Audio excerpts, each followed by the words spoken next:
Hold it! Okay, let's start with a little bit of a story. Ace Attorney is a bit of a weird franchise, and I don't just mean in its content. It sits in this weird kind of niche where it's popular enough that a lot of people reference it in memes, but at the same time, I don't think a lot of people have actually played the games. Anyways, a long time ago, many years back, I got a Nintendo DS for my 10th birthday. And one of the first games that I played on it was Phoenix Wright. The thing is, I played it off of one of those funny little carts that had like 100 games on them. Of course, being 10 years old, I didn't know any better. It was just given to me along with the system. So, you know, I bought the games on Steam now, I have them in my library. I'm chill, you're chill, we're chill. So, you know, Nintendo, or would it be Capcom's problem, actually? I'm not sure. Either way, please, don't sue me. As I grew up, these games have been a huge part of my interests. Part of that hyperfixation is also wanting to create my own Ace Attorney fan game. A huge proponent of that, for me at least, is making art in that same funky pixel art style. But how exactly do you do that? Well, if you're curious like me, then today is your lucky day, because that's exactly what we're going to be talking about today. Welcome back to Render Breakdown!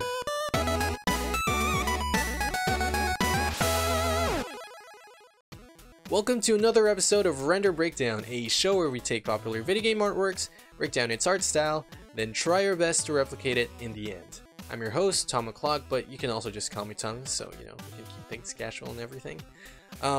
Today we're discussing Ace Attorney's various art styles, but specifically, I'll be teaching you how to create sprites like the DS era video games. So, let's get started. Gyakuten Saiban, or Phoenix Wright Ace Attorney, as it is known in the West, was originally released for the GBA in Japan back in 2001. The series was then ported over to the DS in 2005, which came with international localizations. The team that worked on these games originally was very small. This is the entire credits list of the first game.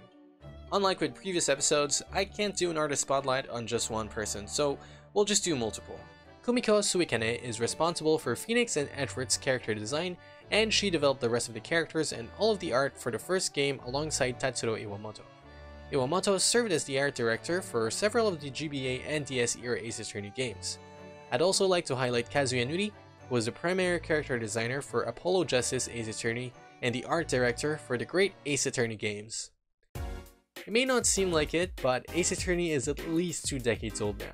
And as a 2-decade-old franchise, the first 3 games have been ported over to several systems, such as Game Boy Advance, Nintendo DS, Nintendo Wii, Windows XP, the Nintendo 3DS, mobile through J2ME, Switch, mobile through iOS, iOS again but with the 3DS graphics, iOS once again but with the Switch graphics, PlayStation 4, Xbox One, Android, and Steam. That is a lot of re-releases. The only other game I could think of that released that many times is Resident Evil 4 and Skyrim? And as video games are brought onto different systems, the art style of these games have developed along with them. So let's talk about that. You can divide Ace Attorney's art styles into 3 different categories: pixel art, 2D, and 3D. Here is an easily digestible tier list that sorts every game into their respective categories. Over at the pixel art side, we have the original releases of the first 4 games, as well as the Miles Edgeworth spin-offs. Over on 2D, we have the Trilogy HD remasters, Apollo Justice HD, and the Miles Edgeworth HD remasters for iOS and Android. Lastly, for 3D, we have the Professor Layton vs Phoenix Wright spin-off game, Dual Destinies, Spirit of Justice, and the great Ace Attorney games. For this episode, we're going to be making pixel art based on the DS era game graphics, which are admittedly a little bit different from the original trilogy, but it's generally going to be the same process. It's just one of those has more color limitations than the other. The basic gist is simple. These sprites actually start out as full-blown illustrations, then they're shrunken down to fit the tiny screens of Nintendo consoles. If you look at this Clavier Gaven sprite and you zoom in, you can see that his face has a lot of unnecessary color artifacting. This tells me that this probably wasn't drawn in pixel art from scratch. There's a bit more to that of course, but here's more proof of this. Let's play a game. One of these sprites is made by yours truly. Can you guess which one? Aha! Trick question! I made both of these. This is what the original sprite ripped straight from the DS looks like. And I don't know, maybe I'm just blind, but I think they're pretty much nearly identical. The trick is in the settings. Let me show you. I want to start with a shout out to Court Records and Ace Attorney fansite for being an incredible resource for all things Ace Attorney. I used the site a lot growing up as a kid. It's where all the Ace Attorney discussions took place before Reddit basically replaced every forum site in the planet. They host a lot of official artworks like sprites, backgrounds, UI rips, and the like. Unfortunately, it's not very up to date anymore, but the forums do still exist. Just felt like I needed to plug the website. I have a bit of nostalgia for it, and it would be nice to see the community be a little bit more active on the forums. And for all other sprites that I can't get from the website, I got them from the Spriters resource. These are two of the most invaluable websites to Ace Attorney, so thank you to both of them. For the purposes of this demo, I will be using official art from Capcom. Later on, we will be making our own illustrations, but we'll save that for later. This is Apollo Justice's HD sprite ripped straight from the HD ports of this game. It's pretty much a straightforward and cleaned up version of the illustration seen in the official guidebook, which look like this. What I like to do is to prepare a 256 by 192 canvas.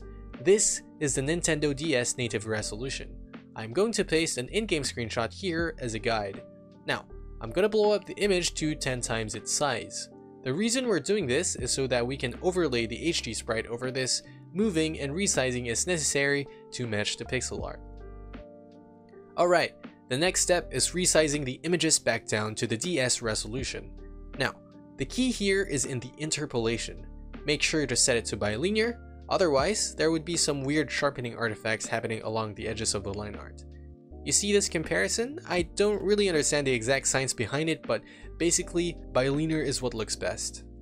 Now for the trickiest part, color indexing. As you can see, the program that I'm using for this is Photoshop. Normally, I would say that you could probably pull this off in any other art program, but Photoshop is the only one that I am aware of that has the index color feature. I know that Krita also has that, but I've personally never used the program. And if you have experience with that, or you can replicate this in any other art program, then please let me know and comment down below, because I feel like having options is the best for everybody. Anyways, because these sprites were made for the Nintendo DS, there are color limitations that are put in place to keep the file size down to a minimum. Now, I'm not going to pretend that I know everything there is about the Nintendo DS hardware limitations, but this step is what's really going to make your sprite look like a DS asset. Fair warning, it's a little tedious. Okay, go to Image, Mode, Index Color.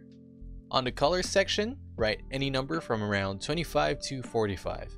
That's the average ballpark number of colors an Ace Attorney sprite uses. There isn't an exact number I can give you, you just gotta gauge whether or not the sprite you're making is one that uses a lot of colors. Because Apollo is mostly just shades of red and brown, we'll keep it simple and write down 30. On the Force section, keep it on None for now, but we'll be messing with that later on. You can keep Transparency ticked on. Keep Matte on None, and make sure Dither is on None as well. Back to the top, go to the Palette drop-down menu. For me, what works best is any of the local options. Kinda depends from sprite to sprite really, but choose the one that looks best to you. Press OK. Let's analyze the initial results of the color indexing. It'll probably look bad at this point. No worries, the first pass rarely looks good. What I want you to do is to take note of areas where you feel like it needs correcting, such as in our case, the skin. We need more colors on the skin to make these two colors blend better. So, what we're gonna do is to press undo, and the artwork should be reverted back to its original state. Now is the most cumbersome part. We are going to force colors to show up to fix up the weird spots. So, for example, earlier I said that the skin needs more shading, so we're gonna color pick this spot, the middle color that transitions these two, and copy its hex code. To do that, double click the active color selected here, and it'll show up in the bottom right corner in this pop-up window. Paste it on something like Notepad. Do this for every color that you need to fix. Alright, now that we got our hex codes, it's time to come back to index color. That's Image, Mode, Index Color. But now, on the Force drop-down menu, we select Custom. You will be greeted by this new window with a bunch of boxes. Each box represents a color, so double click a box and paste your hex codes here. Do this for every color you need, press OK, and you will see that already your sprite looks a little better. However, there is a tendency for other areas to look worse because of this. After all, this image can only have a maximum of 30 colors, and by forcing a color to show up, you are removing one of the colors that used to show up. Does that make sense? Hit OK, then press undo. It seems like we're back on square one, but actually, your settings are still temporarily saved until you exit the program. So what's going to happen here is a back and forth of you indexing colors and pressing undo to add colors to the force colors window from earlier until you get your desired result. So here's just footage of me doing that. Eventually, once you're okay with how it looks, you can do a little cleanup to remove little imperfections or to spruce up the art a little bit. And then you're done. You can save the color palette so you can reuse it for other frames of animation or poses of the same character. An alternative way to do color indexing is by selecting the colors that you want to use beforehand. We'll be working on this illustration that I made of Giselle Brett from The Great Ace Attorney, which you can see is very colorful. So first, I will be selecting the base colors. Let's ignore the shading for now, and I'll set the base colors aside here so that we can visualize them. So that's the blue from the shirt, there's the pink from the ribbon, there's the skin color, there's the hat, the white hat, there's the teal, there's the yellow. Okay, we got a total of 11 base colors. The next step is getting the line art colors of each of them. So we're just going to zoom in here and do that. So we're going to color pick this for the blue and put it right here so that we know it's for blue. And color pick this for the pink, and so on and so forth. Alright, now we should have 22 colors. Next up is shading. Basically, we're going to color pick the most distinct colors that we see. Each color typically has around 4 variations. That's the base color, there's the shading color, there's the darker shading color, and then there's the line art. So that's supposed to look something like this for the blue.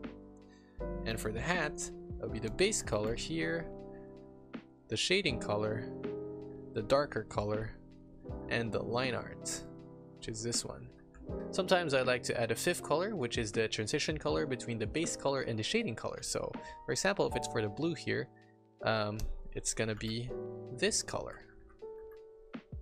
So yeah, basically I'm gonna be color picking the colors that I see, and I'll come back to you right after.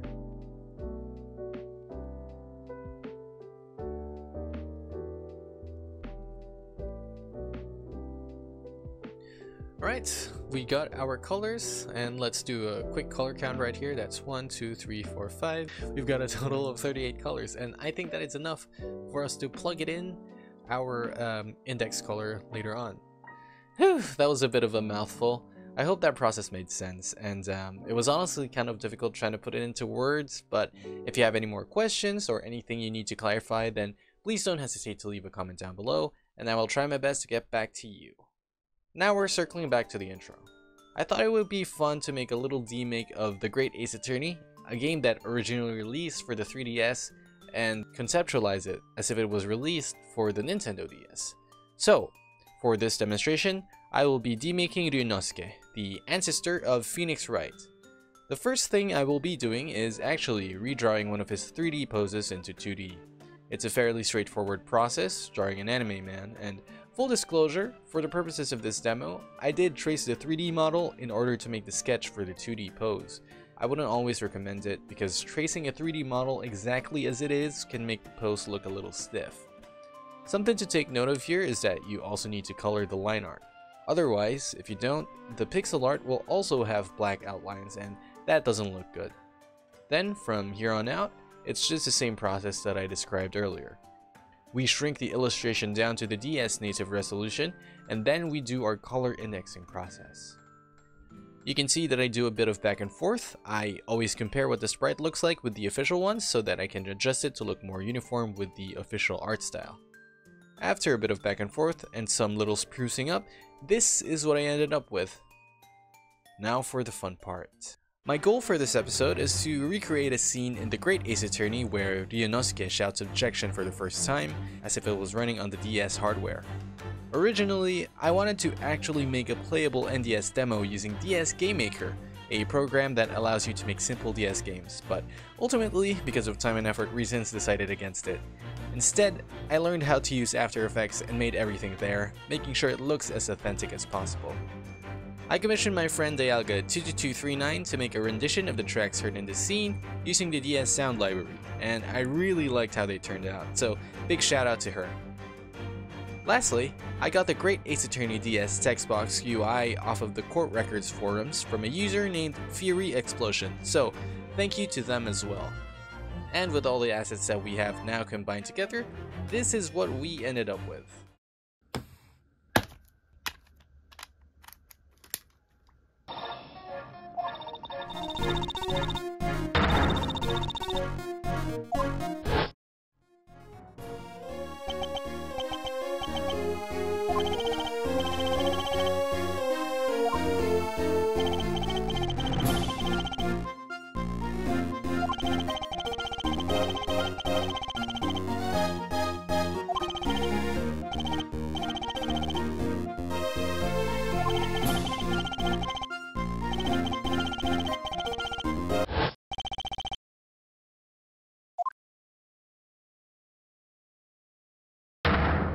Objection!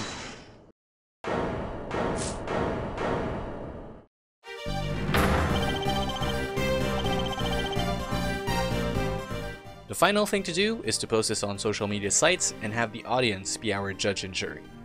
And I'm happy to say that it was received decently well. I got a lot of nice comments. Except on TikTok, which the video didn't really take off or anything. I don't really understand the platform, but at least now you know that I exist there, so maybe you can throw me a follow or something. If you like what you just watched and want to see more render breakdown more frequently, then leave a like on the video, subscribe if you aren't already. If you want to support me a little more directly, I have a Ko-fi where you can leave a tip or commissioning me through there as well. Leave a comment and tell me which video game art style you want me to recreate next. I have a couple episodes lined up already that I'm working on, and one of them is Kingdom Hearts, which is something that one of you suggested. Lastly, I have an important announcement. I changed my username everywhere recently. I am now at ThomO'Clock everywhere, except for Twitch, where I go as Other Thom, and my second channel as well. But yeah, otherwise, I am ThomO'Clock on Instagram, TikTok, Twitter. Nobody could remember my old username, and I don't blame you.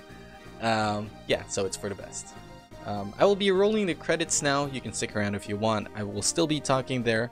But yeah, I'll see you around for the next one. Bye bye. Hello there. It's me, ya boy. Thank you for reaching this part of the video. A lot of people click out of this part, which I understand. It's the credits. It's kind of boring, but you know, I thought I'd make this more lively by having a more chill talk with you. There's a couple people that I want to shout out. First and foremost, Dialga22239, my friend from Twitter, which I commissioned to make the DS style great Ace Attorney music. She did a really great job. A lot of people liked it. I was reading the replies, and you know, a lot of people pointed out the music. So if you're wondering who made that, that's her. So thank you to her. She also makes her own music, a lot of remixes, also a lot of original stuff. So go check that out. There's also Loader, who made the intro jingle and the show theme for Render Breakdown, which I use for every episode, so that's really cool. I'm very lucky to have these musicians that are willing to help me out for my projects, which is really cool, so thank you. They're very cool people. Check them out. This video took like 2 years to make, not continuously, but I don't know, I think life just keeps getting in the way. Funny thing is, actually, a lot of the assets for Render Breakdown for this one, for the Ace Attorney one, was actually ready even before the Tears of the Kingdom video came out, but I decided I wanted to prioritize Tears of the Kingdom because that was the hot game last year, and so yeah, that's what happened, so apologies for that. But yeah, I'm trying my best to like have a more consistent upload schedule. I think I want to make a Render Breakdown every month. I think with the way my work is set up now that should be possible. But yeah, I'm excited. I'm excited for making new content and I don't know, just sharing stuff like this. I bought LED lights, which is, you know, you might have noticed it from the face shots I have now, because I was watching my old videos and it was like, I don't know, my room looked kind of boring, so I decided I should make it look a little better, and I hope it did. I hope you liked it. And yeah, I also hope you like the new channel name, you know? LR310 was the previous one, no one could remember it, and there was kind of some baggage attached to it. Tom o'clock is a funny thing, you know, like Thomas o'clock. It doesn't really mean anything, but you know, I hope it sounds as fun to you as it does to me. And I think that's the most important bit of all, you know? Thank you for sticking around all these years, and even if not years, you know, if you just subscribed like yesterday or last week, doesn't matter. Thank you for sticking around, and thank you for being here, and I appreciate you for watching this video and, you know, the rest of my videos and everything. A couple of you like reached out to me whenever I was like sad posting like a couple months ago, so that was sweet. Thank you. Trying to be better, and you know, I do feel hopeful this year, so yeah, onwards and upwards. Let's go. See ya.